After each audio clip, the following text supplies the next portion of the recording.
Hey, ideators and entrepreneurs, CUNY Startups here. Welcome to CUNY and Beyond, the podcast dedicated to helping aspiring entrepreneurs through storytelling. We're excited to dive into the entrepreneurial endeavors of CUNY students, alum, and bonus entrepreneurs who are willing to share their valuable insights with you. Join us for today's show. Today we have a special guest. We have Naomi James, who is a Baruch College student. I had the pleasure of meeting her 2 years ago. Wow, it's been 2 years. 2 years ago during a marketplace event. So Naomi, if you could just tell us a little bit about yourself and your major and what you're doing. Hello guys, my name is Naomi and I'm currently a junior at Baruch College pursuing my bachelor's degree in marketing and entrepreneurship. I'm the owner and founder of Swedish Crafted by Nay, which I started in Brooklyn, New York back in 2022, I believe, during the pandemic. Naomi, when did you first become passionate about baking? So this is started in Brooklyn. What kind of piqued your interest in cooking? Because I'm a terrible cook. Go ahead. So I became passionate about baking at a very young age. I always used to help my mom in the kitchen bake Caribbean spice cakes all the time. It was on a monthly basis, and I always enjoyed that. But my passion grew during the pandemic. Nothing really to do, so we were receiving a lot of food from food pantries, so that just sparked my interest to just test new recipes with the ingredients we were receiving.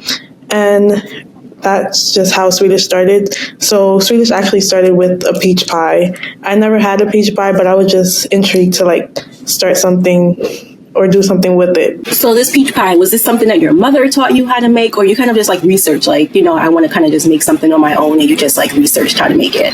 Yeah, I just researched how to do it. I've never actually baked a pie before that day also, so nor did my mom had any experience in baking pies at all. It was mainly just cakes. So yeah, the pie came out of nowhere. It was very random, a random craving. But yeah, I was actually excited to do that. I was pleased with how it came out.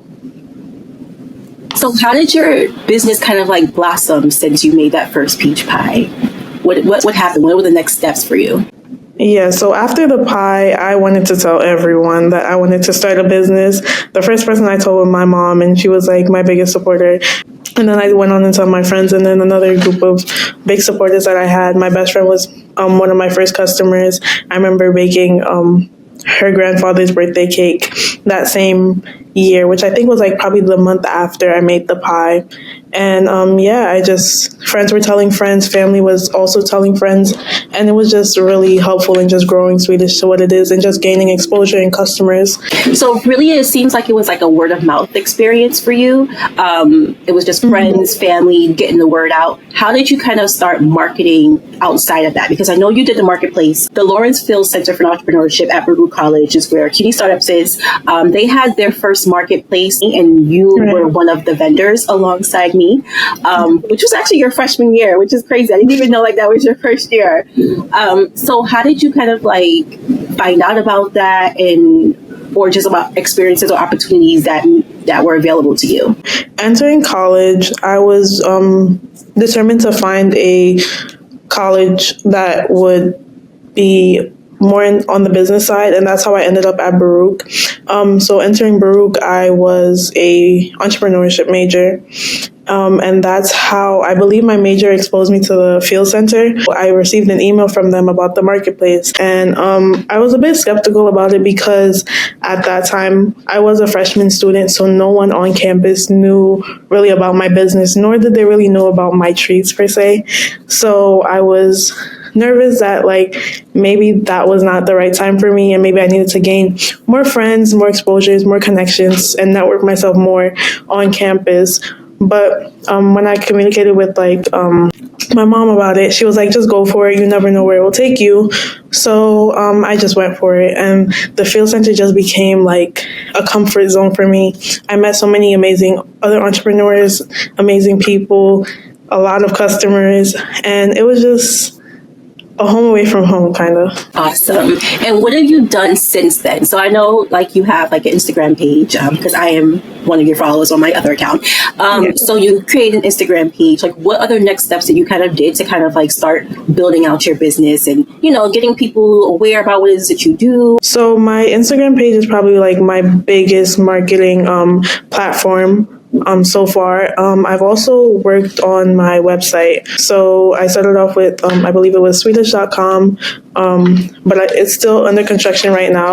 It was published in 2020, but then now I'm trying to use another platform for my website.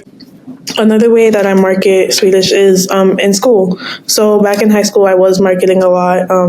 After the pandemic, during my senior year, I would sell brownies and fried Oreos. And then as I transitioned into college, I was also marketing. I would put up flyers around school, whether it's like Valentine's Day, Christmas, and just advertise that I was selling treats, whether it's like gift boxes, cakes, anything, just so others would know. Because in college, it's like you can't really tell everyone about your business.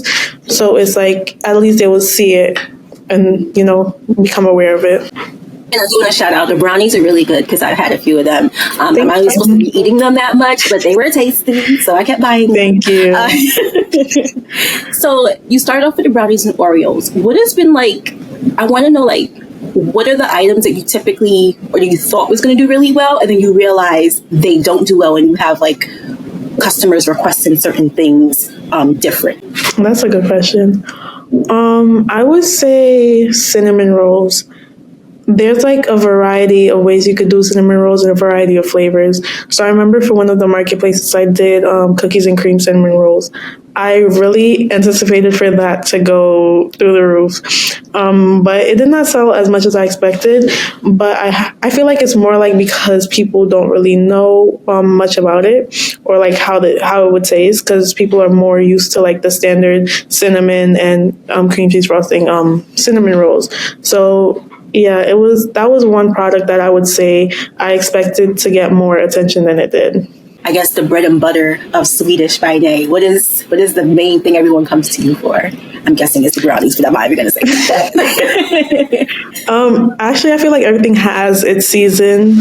So back in high school, the brownies were, you know, it was like really popular back in high school, but it was only because like I had such like a small menu, so it was just brownies or fried Oreos really, and then I added like red velvet cookies, so it was like just those three, and out of those three it was the brownies.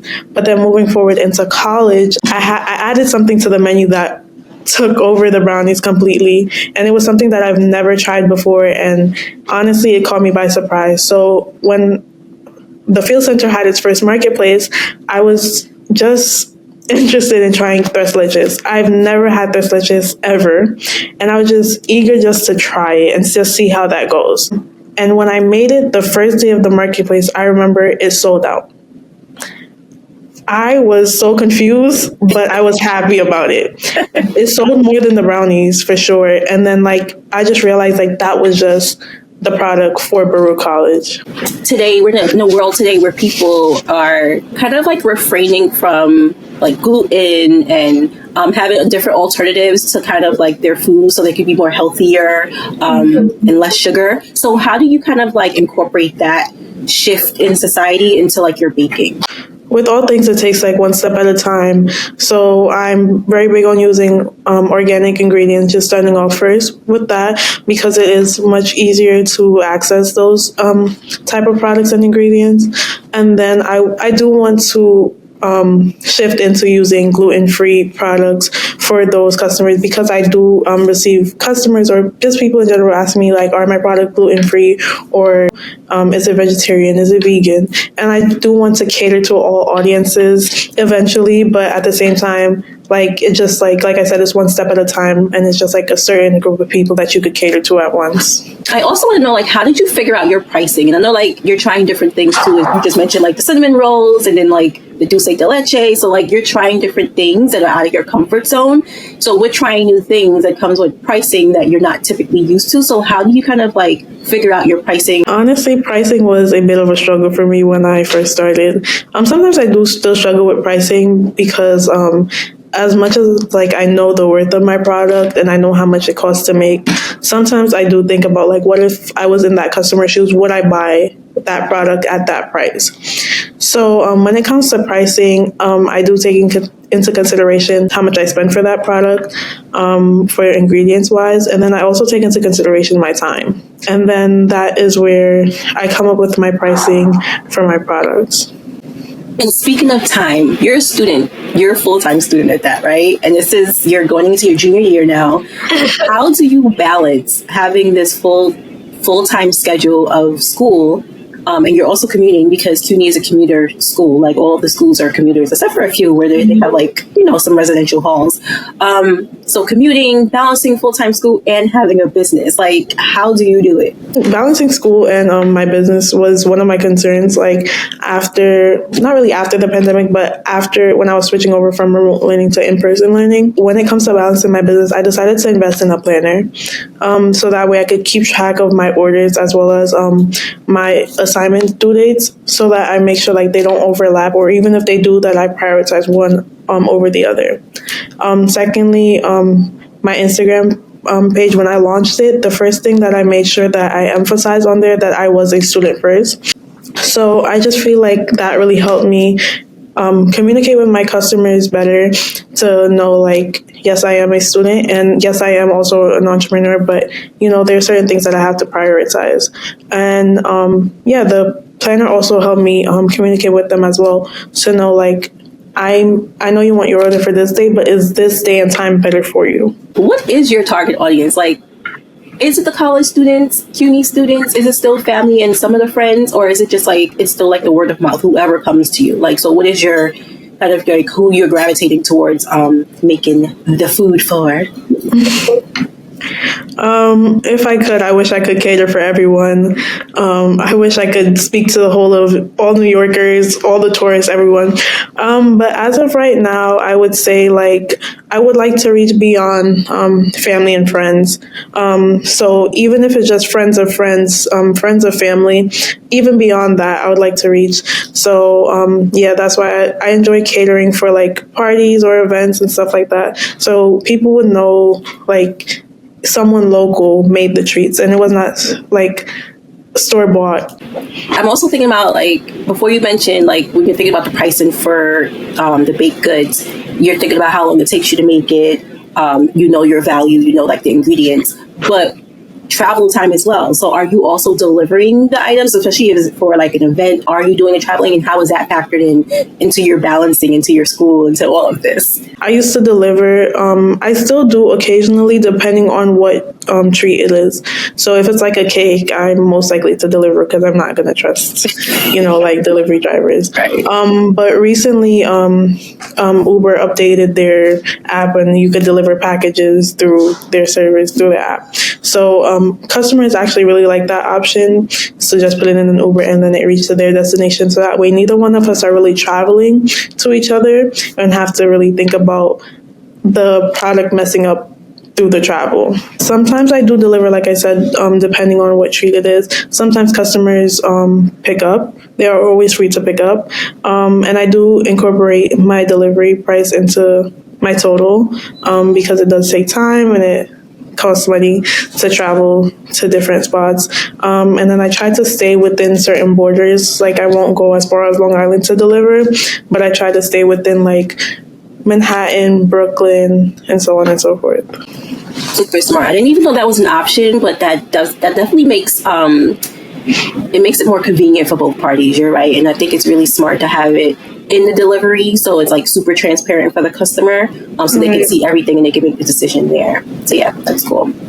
I know, like with most other businesses or whatever, you have like portfolios, things that people can look at to see like past items. Is that something people would usually use your Instagram for? I know you're building up your website, but kind of like, how can people view all the things that you've done and kind of like hear about customer reviews if it's not just word of mouth? I use my business Instagram page as my large portfolio for everything, so you could see a variety of treats that I have made in the past, and it also gives people inspiration as to their upcoming orders, or even for other bakers to do. Like, it does not only have to be me. My Instagram page is my largest portfolio, and it's also a great way for me to interact for customers. Like, this is what I want. My website would be my second portfolio. It was before, and then I'm just still working on it now as I grow, and I keep adding as I receive new orders and I take more pictures. And what advice would you give to someone who's in a similar path as you? I would say that someone who may or may not be an entrepreneurship and marketing major, but just a student, CUNY student who's interested in starting their own business. Maybe they've done something as a hobby and they kind of want to convert that over to a side hustle or business. What advice would you give them? I would tell them, do not compare your work to others. At the end of the day, you are your biggest critic. So you just have to understand that, like, this is your moment. This is your time to, like, just grow and learn new ways to grow your business. So just don't be too hard on yourself. Others have been there, have been in your shoes, and this is how they are able to be where they are today. And then soon you will be where they are, and soon others will be looking up to you for advice and looking up to your work to do greater things. I love that. Nobody starts off as an expert. Everyone starts off as a beginner. So I definitely love that. Right. Yes. I do want to play a quick little game, which would be super easy for you because you probably already know this stuff. So it's kind of going to be like, are you a smart cookie? As a play on baking. I like that. So the first one is it's trivia. So we have tiramisu contains which type of cheese? We have mascarpone, blue cheese, cheddar, or American. And if you're right or wrong, it doesn't matter. We're both learning today. Tiramisu contains mascarpone cheese. Mascarpone, yes. Did I say it right the first time? Yes. Okay. All right. So the second one, zebra or zebra, if we're over in London, zebra cake is another name for which cake? A, corn cake, B, icebox cake, C, seed cake, or D, monkey cake? I don't know this one, but I would guess monkey cake. Monkey cake? It is B, icebox cake. And I thought that was weird too, because I'm like, zebra ice, what? Okay, but right. I'm going to Google this after just to see what icebox cakes look like, just to be like, okay, all right, yeah. Chocolate tea cakes are filled with what? Cream, caramel, custard, or marshmallow? I would guess custard. I would guess custard as well, but it is surprisingly marshmallow. If they had chocolate on there, I would have said chocolate. But marshmallow. This might be something you want to add just to try. Chocolate tea cakes are filled with marshmallows. Okay. And then for the last one, which will be super easy for you because we've already talked about this already. Which of these is a type of sandwich cookie? A, Oreo, B, Nice, C, Afghans, or D, Snickerdoodles? Oreos, yes. Thanks for playing this game, Portion. That was fun. Add this to the Instagram story and see if some other people can figure it out too. So what is an example of kind of like, I always think of like, while we're learning new things, there's always opportunity for errors and failures, right? I say there's opportunity so we can learn from them. So what has been something like maybe a cake or cookie or something that you've tried and it was like an epic fail, and then what did you learn from that experience? Strawberry shortcake. I tried making a strawberry shortcake I think 2 New Year's Eve ago, and it taught me so much that I did not know. So I never knew that like egg whites could grow and foam so much, and there was like a certain amount of time that you have to beat egg whites to get it to that consistency, to that stiffness. So I guess I did not beat it long enough. So it was not coming out. I probably made like 3 or 4 batches of that strawberry shortcake, and it was just an epic fail no matter what. So what was the moment when you figured out like this wasn't working, you know, like how to like move from that? Like how did you like research after? Like how did this happen, like for you to figure out to make it better the next time? I went straight into watching YouTube videos. Those are really my go-to. If something is just not working out, I Google it or I watch a YouTube video about it. And it was from there that I learned that like it was just the amount of time that you beat the egg whites that it's supposed to reach a certain consistency to get the cake to how fluffy you want it to be. YouTube University for the win. Yes. Where do you see yourself in the next 5 years? So within 5 years, you would have graduated already. You would have started probably a career path based on whatever that you want to do, but still doing this, I would hope. So what do you see yourself in your business in 5 years? So in 5 years, like you said, I would have graduated, and I just want to be working strictly on growing Swedish to eventually be like a storefront and just expanding it to where it is now. So I am currently home based, so I do want to eventually just own my own bakery, own my own shop. That's has been my dream. I also have a crazy idea of having a bakery truck in some sense, driving around New York City. So that's where I see myself. So just working towards that, just planning so hard just to get to where I want to be. I do still want to work and grow my funds to get where I want to be. So whether it's working in corporate or something, just to, like I said, be able to afford it. You gave advice to students. What advice would you have given your 16-year-old self? So 16-year-old, you was already starting this, right? So what advice would you have given yourself in hindsight? I would say just the same advice that I gave to others. Just don't be so hard on yourself. There were nights that I cried just because the cakes probably didn't look as I imagined them to be. Or like I said, the strawberry shortcake, for example, that it was an emotional experience because sometimes it seems so simple, but really and truly when it's time for you to do it, it's just harder than you expected. There was time I was just being extra hard on myself, and it was points where I thought about giving up or just stop doing certain things or just stick to one thing, whether it's cookies and brownies only. Your supporters, your mom, those are the people who kind of encourage you through those moments too, or did you kind of self-motivate throughout those experiences? So my mom was my biggest supporter and still is my biggest supporter through it all. When I have my orders, she's standing right there with me in the kitchen whilst I do everything. And she helps any way that she could. So whether it's washing the dishes or breaking eggs, she's there regardless. And she's always been there through the ups and the downs. She'll tell me yes, this looks really good. You're just being too hard on yourself. Or maybe you should do this instead. And I really take her advice into consideration all the time. And I just try to do better and just see things in a different light. I like that she's giving you advice where it's not just being a yes man. She's being giving you constructive criticism along the way, which is super helpful. Right. How can our listeners connect with you online? Or of course, what is your Instagram handle and your website when it gets ready? What name do you think you're going to use for that? Everyone can find me at my Instagram handle, which is sweet.ish by Nae, Nae. And yeah, so my website link will be also linked to there in the link tree in the bio. There's also a Google phone number that on the Instagram page that you can reach me at and text me at any time. Don't say any time now. Not anytime. You need boundaries.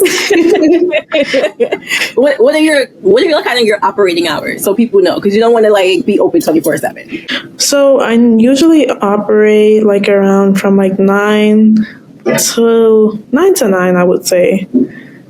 Yeah. That's decent. All right, 9 to 9, y'all. It's not 24/7. Don't be not 12 a.m. She sleep. She need to get the beauty rest to make okay?